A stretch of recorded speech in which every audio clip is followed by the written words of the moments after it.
It's gonna sit pretty flush. It's gonna sit real nice like that. It is back in action. Row through the gears, buddy.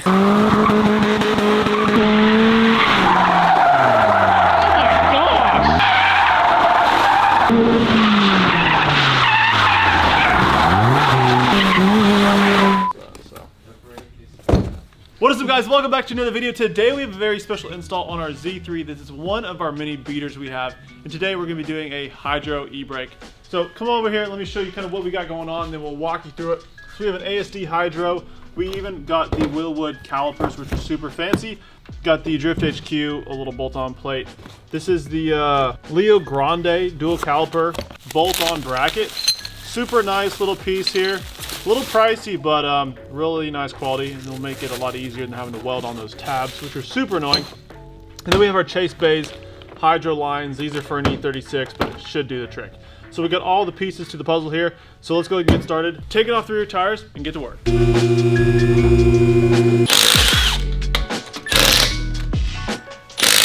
We got our tire off. First step is remove the brake caliper. There's two 16mm bolts holding it in on the back side. Super easy. We're going to buzz those two off. There's a little hex here holding in the brake rotor, so we're going to take that hex out. Give the brake rotor a little bit of a tap. She'll come right off.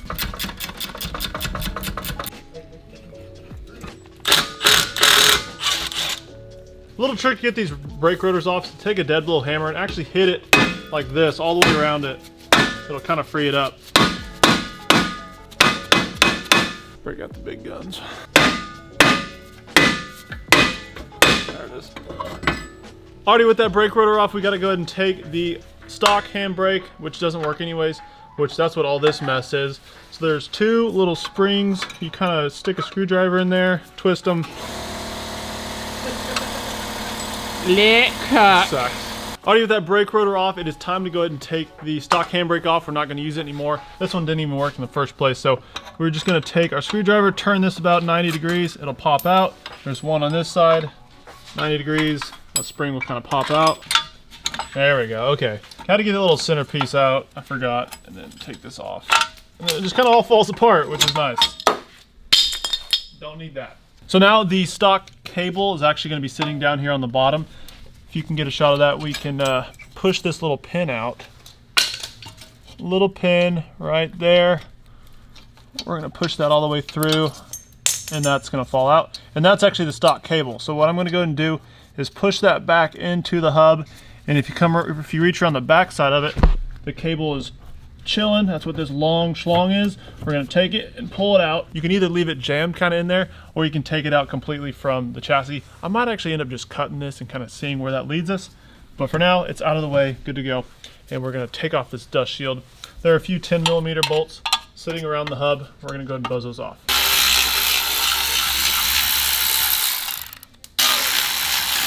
If you take a peek underneath, there's two 14mm bolts right there that holds that bracket on for the e-brake. I believe this is what we're actually going to use for the dual caliper.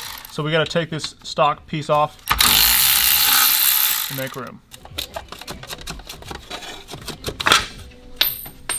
There's that little bracket piece that fell on the ground. We do not need that. Now it's time to go ahead and cut this dust shield off. The easiest way I found is actually get a pair of metal snips and just kind of make two or three cuts in here and kind of pry it apart. Maybe not. There is a little tab on the back that holds the brake line in. I'm actually going to cut it just so that way we can get that out of the way.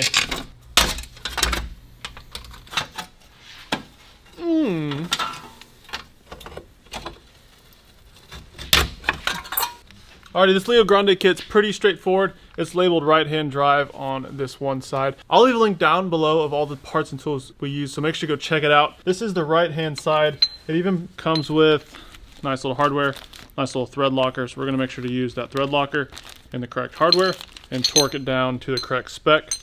So I believe this bolts right there to those two bolt holes that we took off for that e-brake bracket.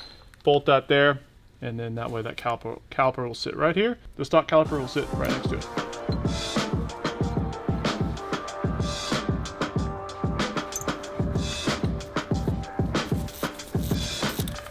All right, we just got the hydro bracket mounted up. We were having a little issue with this one bolt with the threads. They're actually rusted inside there. Long story short, we just put a few washers on. It clears the rotor, so we're good to go. Now we're going to go ahead and put the rotor back on. It's easy as that. The bracket's already mounted back up. So we're gonna reinstall the rotor, put its little hex key thing back in there, just so it can kind of hold itself in place. And then now we're gonna go ahead and then reinstall the factory handbrake up top. And then we do have the super cool, super sweet Willwood setup, which involves this super nice little caliper. It's a little guy, but it'll do the trick. I have pads. I'm gonna go and throw those pads in there. And then this is where it bolts to. There's a bleed screw on both sides. There's not a right and left. So you can put this on either side. And this is gonna end up down here like that. It's gonna sit pretty flush. It's gonna sit real nice like that. Once those pads are in there, of course, and the bolts are gonna be coming through the backside and bolt to that Leo Grande hydro bracket. So here are the brake pads. I have never done these Willwood setups before. These are the smallest pads I've ever seen in my life, but size isn't everything. Isn't that right, Andy? So we're gonna go ahead and I think, so to replace these pads, we're gonna go ahead and pry that up like so. While we do that, we're gonna slide that back to put that pad in like that. Slide that a little further. Put this pad in like that. There it is. There you go. Just like the other bolts, we're going to use the little thread locker that's provided with the kit. Alrighty, now we're going to, probably should have put that stock caliper back on, but it's alright. Feed this on. Let's go. This thing's awesome. Thanks, Andy. You're the best. Get that started. Oh, there's a brake line in the way?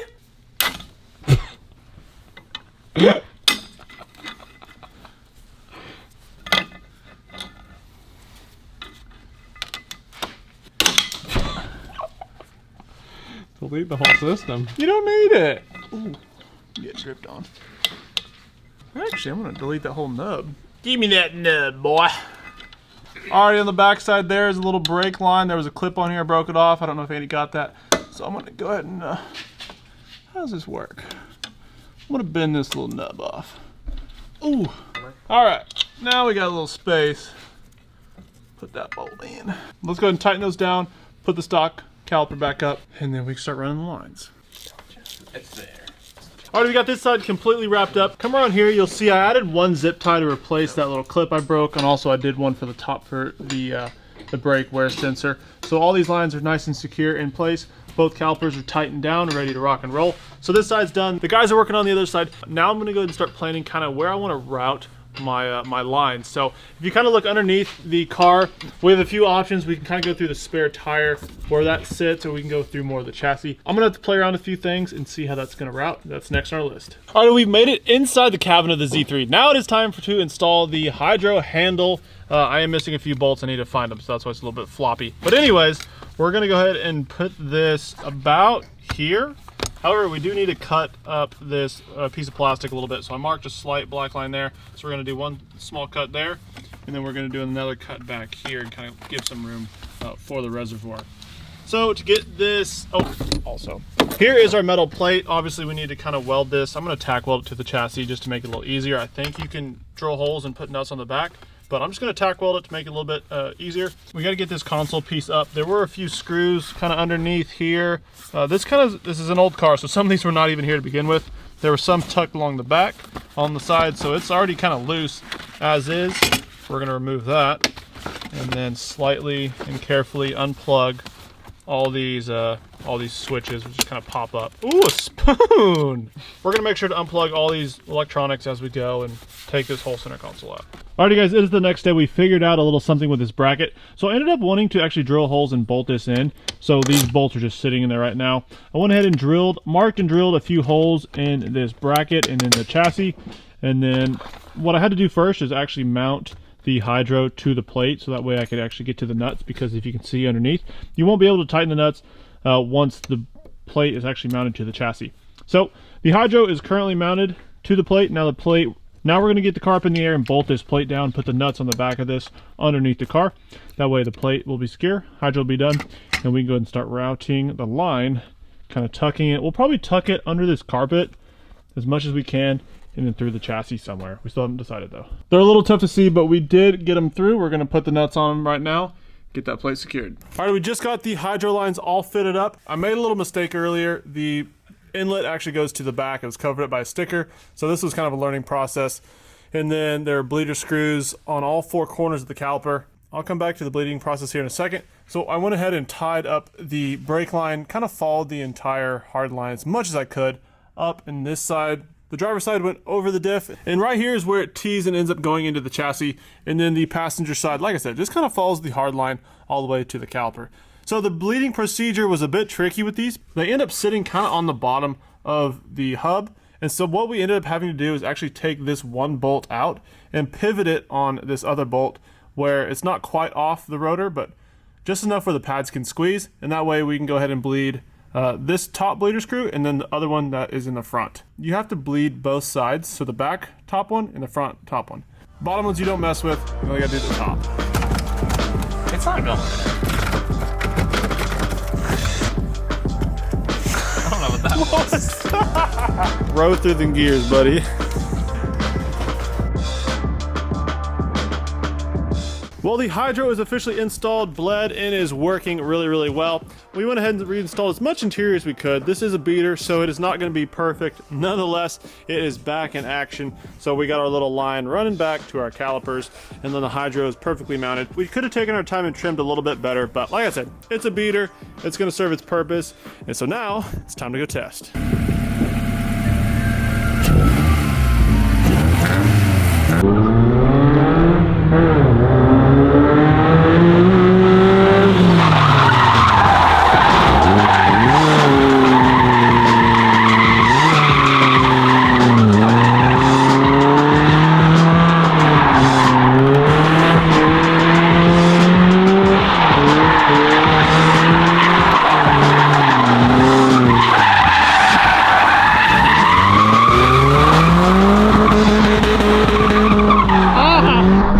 I got hit in the face with a rock, dude.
Let's go!